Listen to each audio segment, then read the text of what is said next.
ملګرو سلامونه مې قبول کړئ. امید لرم چې ښه به تاسو. ډېر کسان زمانه تپوس کوي چې څنګه کولی شو چې موږ د خپل د فیسبوک پیج نیم چینج کړو.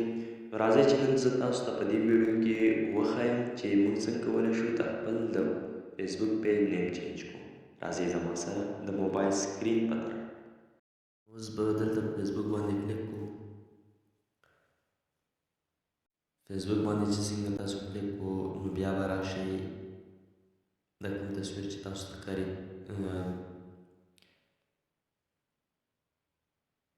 په دې باندې به کلیک کړئ، په دې 3 ډاټس باندې به کلیک کړئ، بیا به داسې لاندې سکرول کړئ، سیټینګ اینډ پرایویسي ته به راشئ،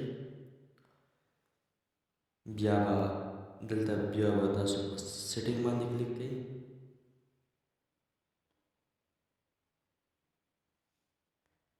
په سیټینګ کې مو څنګه کلیک کړو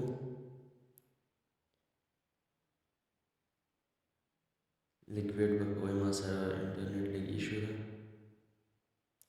ښه نو دلته تاسو ته دا بره شو کوي چې پیج سیټینګ، په دې باندې به کلیک کړئ.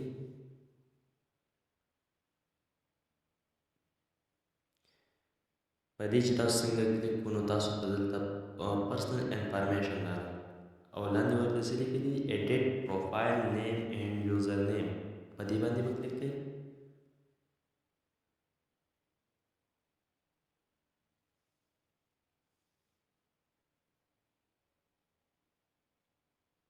په دې باندې چې څنګه تاسو کلیک کړو بیا به په نیم باندې کلیک کړئ.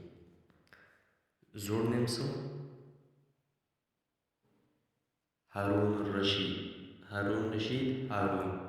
نو دا زه چینج کوم هارون رشید ته هارون رشید یو آر ورسره ولیکم یو آر هارون رشید. بیا به په دې ریویو چینج باندې کلیک کړئ.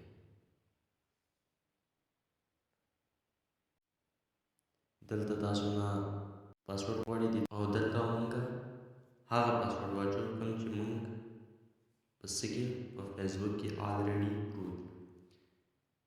پاسورډ پکې مونږ واچوو سیو چینجز باندې چې مونږ څنګه کلیک کړو نو بیا لږ ویټ به ورته وکړئ.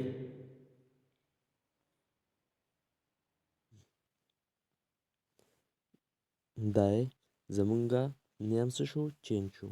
اوس موږ داسې وایو you cannot change your name on Facebook right now because you have changed it in the last 60 days.